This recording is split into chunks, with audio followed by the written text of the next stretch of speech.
Naxçıvanda xan çınarı və akasiya ağaclarının geniş miqyaslı əkininə başlanılıb. Ümumilikdə şəhərin mərkəzi küçələrində və digər ərazilərində 1000 ədəd xan çınarı və 300 ədəd akasiya ağacının əkilməsi nəzərdə tutulub. Təbiətə özünə məxsus gözəllik verən xan çınarı qırmızı kitaba daxil edilib və dünyanın ən uzun ömürlü ağacı hesab edilir. Xan çınarının Naxçıvan şəhərinin torpaq iqlim şəraitinə, landşaftına uyğunluğu, təbiətə bəxş etdiyi gözəlliyi nəzərə alınaraq onun geniş şəkildə əkilməsi həyata keçirilir. Xan çınarı ilə yanaşı şəhərin estetik görkəminə xüsusi yaraşıq qatan akasiya tingləri də bastırılır.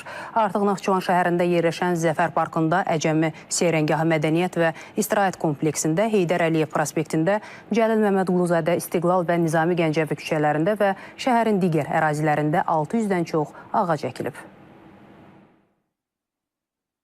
5 illik ağaclardır, 4 metr yarım ucalığında ağaclardır. 70 santim dərinliyində qazırıq. Bunu xüsusi o torf deyilən torpaq zənginləşdirici maddələrlə qarışdıraraq o əkilir və o suvarma işləri aparılır. Bu parklarda, bu ərazilərdə ağac qismi bugün baxanda azlıq təşkil edir. Amma tərəfimizdən bu ağaclar yüksək səviyyədə, gözəl şəkildə əkilir, nəzarət olunur, suvarılır və yaxın gələcəkdə bu ağaclar yəqin ki öz effektini, keyfiyyətini verəcəkdir.